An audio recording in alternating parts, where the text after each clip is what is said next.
Nah, percobaan untuk uji klinis, uji stomo di Surabaya. Nah, ini tumor awalnya untuk kasus di nasofaring itu daerah rongga hidung. Ini tumor setelah 50 hari. 50 hari hampir hilang. Nah, dibandingkan dengan kemo, bagaimana volume tumornya? Kalau kemo itu rata-rata menurunkan, ini rata-rata ya, menurunkan sekitar 40 atau 50%. Tapi kalau ditambah dengan ECCT atau gunting listrik, ini menurun sampai mendekati 80%. Itu hasil uji klinis, ini nilai rata-rata ya. Dan secara kondisi umum, kemo ada perbaikan, kemo dengan alat ada perbaikan yang relatif lebih baik. Nah, kalau dilihat hasil studi kasus bagaimana? Ini kasus tumor yang sudah menyebar di seluruh tubuh. Ini semua dilihat dengan PET. PET tadi kan aktivitas tinggi adalah tumor kan. Nah, kemudian ini diberikan, orang fisika mengatakan itu E ya. E dengan Rho. Rho itu apa? Rho itu distribusi muatan. Kalau diberikan E dengan Rho, ini gaya listrik, lama-lama akan gunting listrik itu tadi akan bekerja satu persatu terhadap sel. Ini proses 6 bulan. Ini proses 6 bulan, tumornya itu sudah tidak terdeteksi dengan PET. Ini kasus di otak. Ini tumornya, 6 bulan itu sudah tidak terdeteksi. Ini kasus otak juga. Ini awalnya seperti ini tumornya, kondisinya seperti ini. Ini 2 bulan. 2 bulan. Kondisinya sudah normal. Kemudian ini 8 bulan. Sudah bisa naik motor lagi. Nah, kita bandingkan secara statistik untuk kasus kanker yang paling ganas, itu GBM. GBM sampai sekarang rata-rata ada salah satu tumor yang paling ganas di otak. Dibilang belum ada metode yang efektif untuk GBM. Ini menggunakan kemo. Kemo awalnya 100%, yang selama 5 tahun yang bisa kurang dari 5%. Jadi rata-rata hanya 14 bulan.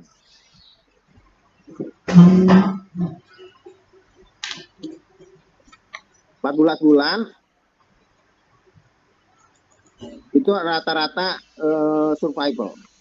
Nah, teknologi yang listrik juga yang dikembangkan di Amerika itu adalah ini. Jadi setelah mencapai 5 tahun naik menjadi 13%. Kalau dengan gunting listrik ECCT itu naik 5 tahun menjadi 33%.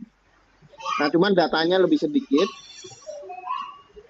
Nah, dari 5% naik 13% menjadi 33%, tapi masih ada kemungkinan 70%. 70% kalau kena GBM tidak mencapai 5 tahun. Jadi masih banyak faktor lain yang perlu dicarikan solusi. Nah, itu adalah tentang ECCT. Jadi terakhir, bagaimana begitu banyak bahwa fisika terapan untuk berbagai macam kehidupan. Apa prinsipnya? Prinsip yang paling penting yaitu adalah fisika itu hanya adalah tool. Bagaimana kita memahami sebuah fenomena. Nah, dari situ kita bisa mencarikan, kalau kita paham problem fenomenanya, kita mencarikan solusi, termasuk misalkan COVID ya. COVID kan positif, yang ujung sini negatif. Positifnya lebih banyak sih. Positifnya lebih banyak. Jadi kalau misalkan ada permukaan yang negatif. Permukaan negatif itu apa contohnya?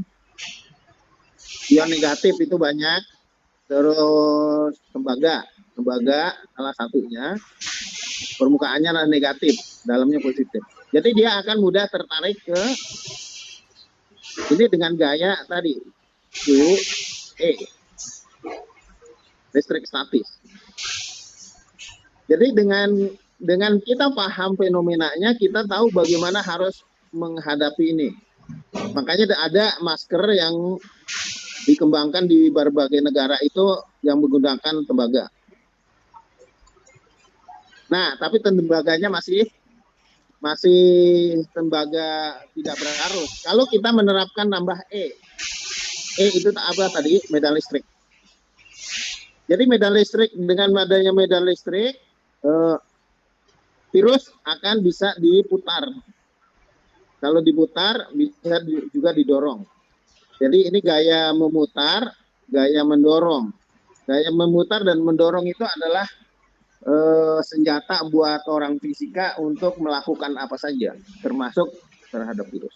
Jadi kalau kita bisa menerapkan gaya memutar dan mendorong, jadi kita bisa menerapkan juga virus ini supaya tidak menginfeksi sel. Jadi kalau misalkan kita putar terus, jadi diputar terus dengan E ya, E itu diputar terus, maka virus itu akan berputar terus. Kalau dia berputar tidak akan masuk ke sel. Nah itu salah satu contoh. Contoh yang lain bisa dipikirkan bagaimana bekerja terhadap virus dengan secara fisika. Tapi prinsipnya harus tahu. Nah ini penting bagaimana, apa itu riset? Prinsip riset.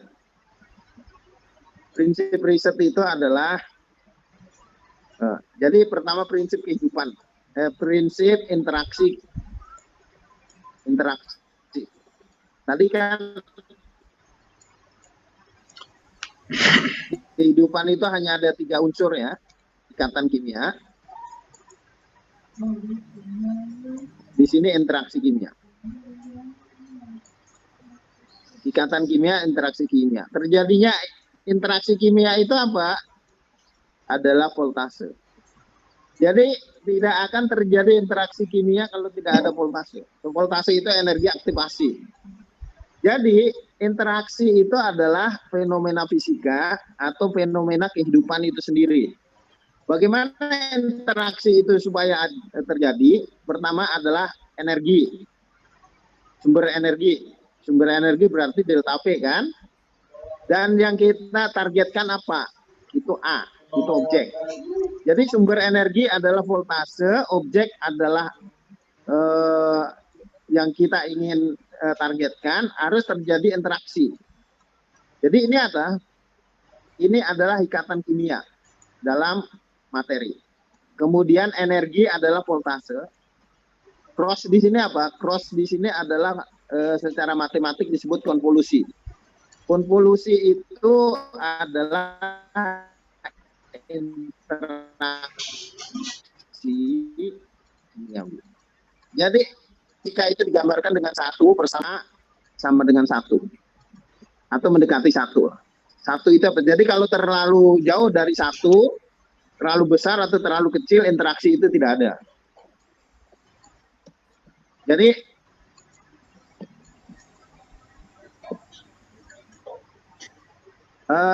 interaksi itu tidak ada kalau terlalu besar atau terlalu